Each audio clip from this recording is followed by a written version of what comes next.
Bonjour à toutes et tous. Donc le mois de septembre et le mois d'octobre sont des périodes charnières de la vie municipale.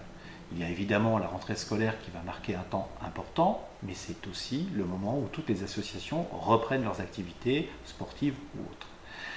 C'est aussi un moment important dans la vie frouardaise, c'est celui du lancement de saison du théâtre Gérard Philipe qui, le 24 septembre, avec, au travers plutôt d'un spectacle qui était un très beau spectacle plein de poésie, l'Envol, nous a amené sur la logique qui va déployer durant toute l'année à venir au service des Frouardais et de tous les habitants du territoire.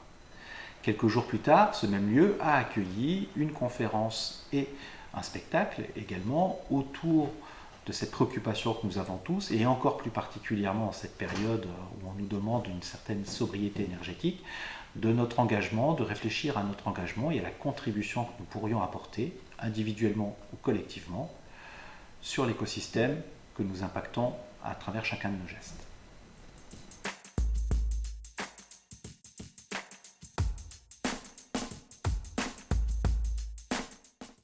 Parmi les délibérations qui ont été discutées et votées lors du dernier conseil municipal, je voudrais mettre l'accent sur deux de ces délibérations. Ces deux délibérations concernent les moyens financiers qui sont mis par la municipalité ou par le centre communal d'action sociale dans l'aide que l'on peut apporter aux familles et particulièrement à destination des familles qui ont des enfants scolarisés. De la maternelle jusqu'au CM2, à l'école élémentaire, de la rentrée en 6e jusqu'en 3e, puis ensuite le lycée et ensuite l'université, donc sur toute la trajectoire de construction de la scolarité, de la construction de vie finalement de la jeunesse, la municipalité intervient. Donc juste pour information,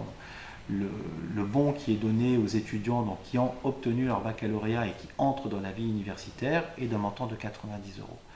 Ce n'est en rien négligeable sur l'action qui est menée par la municipalité. En introduction de ce dernier conseil municipal, nous avons accueilli Laurent Troglic, qui est le maire de Pompée, mais nous l'avons accueilli en qualité de président de la communauté de communes du bassin de Pompée, où il est venu présenter, comme il le fait chaque année, le rapport d'activité de l'année précédente. Donc le bassin de Pompée, vous le savez bien, vous l'imaginez bien, est un partenaire plus que privilégié de la commune. Les compétences sont tellement aujourd'hui mêlées, le maillage est tellement serré entre la commune et le bassin de Pompée, son intercommunalité, qu'il est nécessaire d'avoir des comptes rendus, d'avoir des bilans et d'avoir un travail commun. Donc dans le rapport d'activité, l'élément le plus saillant peut-être, c'est ce projet de territoire qui est en cours d'écriture, c'est-à-dire que l'ensemble des conseillers municipaux sont invités à participer à des séances de réunion dans lesquelles on va travailler sous forme d'ateliers pour construire le projet de territoire qui évidemment dépasse le cadre du mandat électoral, va sur une décennie, voire 2 décennies pour essayer de nous inscrire dans une trajectoire avec des cibles, des objectifs. Donc le rapport d'activité témoigne de cela, il en témoigne entre autres à travers des orientations nécessaires à prendre, c'est par exemple les modes de déplacement, dans quelle mesure on va développer les modes de déplacement doux, comment fait-on pour mailler le service des transports en commun, des bus, du TER, avec d'autres modalités de transport pour pouvoir se déplacer plus facilement. C'est évidemment aussi d'autres préoccupations qui sont des préoccupations qui vous touchent au plus près, c'est par exemple la question de la gestion de l'eau, qui reste maintenant un élément plus que fondamental, peut-être plus qu'auparavant, mais un enjeu très très fort de la qualité de vie que nous pouvons avoir sur le secteur. C'est des réflexions autour des services qu'on peut apporter à la population, la cuisine centrale par exemple, et c'est, je reviens à cette question de l'eau, la tarification solidaire de l'eau, qui était une expérience frouardaise, qui désormais va être prise en considération par le bassin de Pompée pour pouvoir servir de manière équitable l'ensemble de la population du territoire.